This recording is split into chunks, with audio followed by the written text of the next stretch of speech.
Welcome to Q&A practice. Let's start out with a little warm-up. Get our fingers moving. We will start with the defense attorney.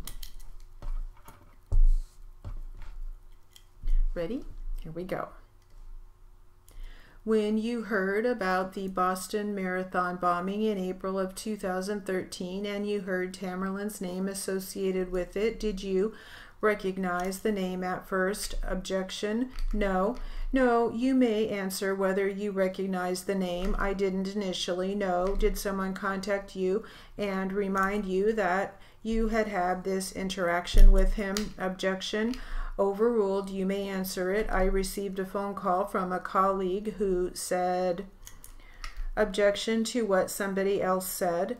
Did that phone call, after that phone call, did you recognize the name and the face? Yes. There was, I don't know the best way to word this, but following my conversation, a lot of memories came flooding back. And how did you react to the news that someone you had taught had been involved in the marathon bombing? Objection, sustained, nothing further. I just have a couple. Go ahead. Good afternoon, Mr. Ponte. Good afternoon. My name is Nadine Pellegrini. I'm an assistant United States attorney. I just have a couple of questions for you. So we're talking about a class that Tamerlan Tsarnaev took in 2004, correct? This would be 9 years before the Boston Marathon bombing, correct? And he wanted to be in a jazz ensemble but couldn't play the piano well, correct? I have nothing further. Thank you. Anything further? Nothing further. All right, thank you, Mr. Ponte.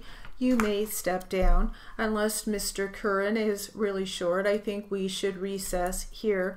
Okay, we'll call it a day. Again, remember my cautions, please, and we'll see you tomorrow and make some more progress.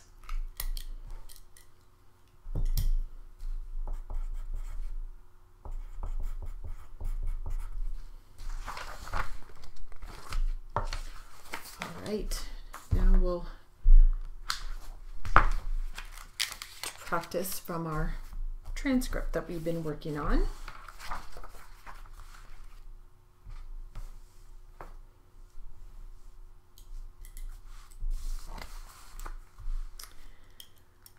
And we will start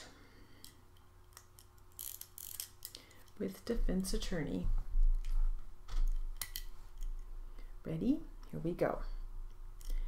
So Brian, the oldest boy, oldest son, already was out of Barb's house back on Halloween 2005. Yes, he would come and go once in a while.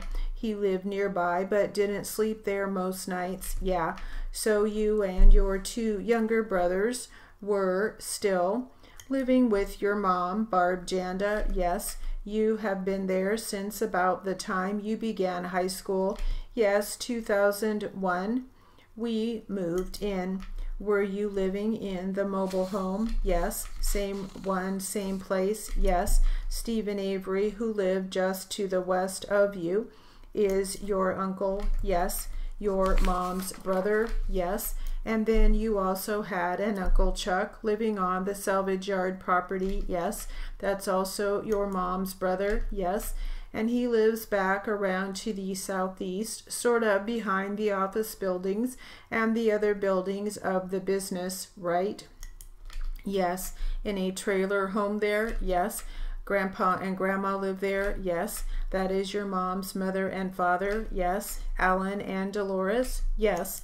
Them in the back? Yes. Okay, now they live up right off the parking lot in the main area of the business? Yes.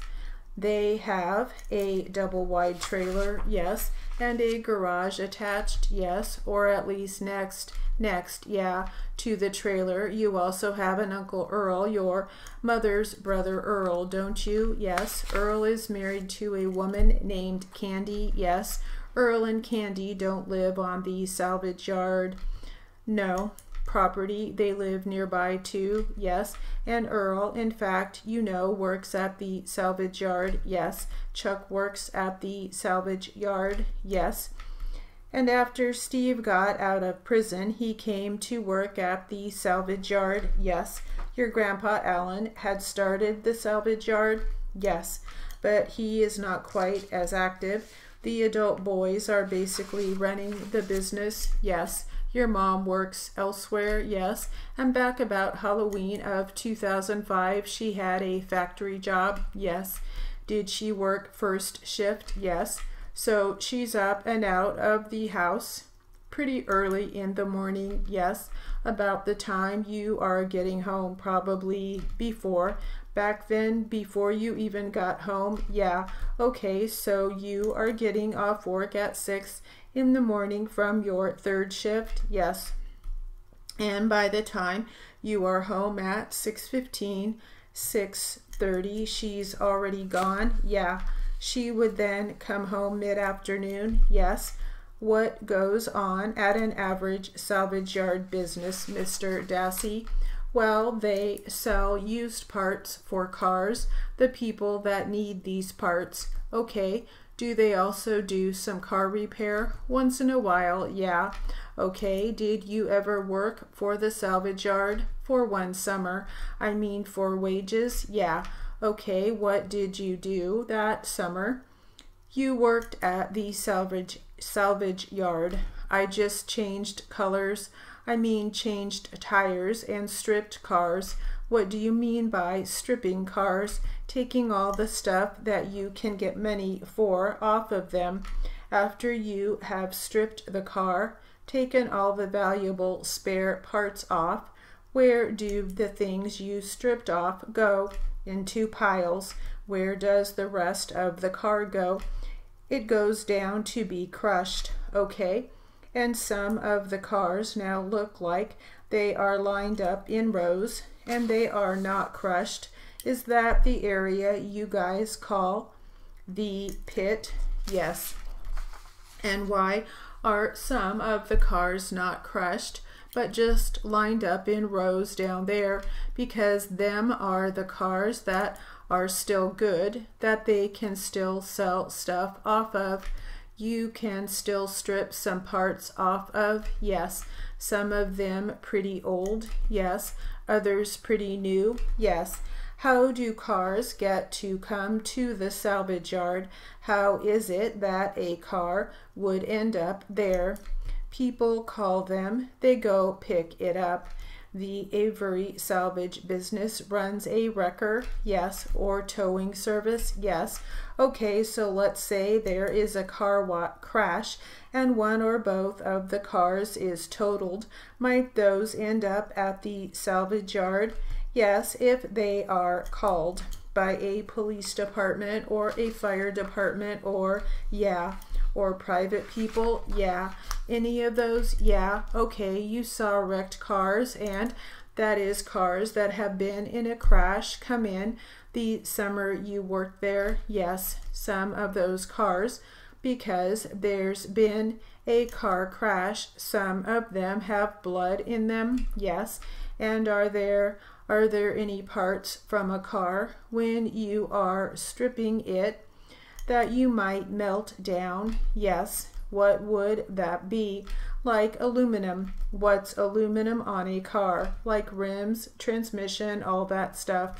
Transmission is probably the biggest cast aluminum, yes, piece on a car. Does the Avery salvage yard have a place to melt down aluminum rims? Yes. Or aluminum transmissions? Yes. Where is that? It is in the old shop building up around that parking lot area, yes. And what is this thing that melts down the aluminum transmission? It's called a smelter.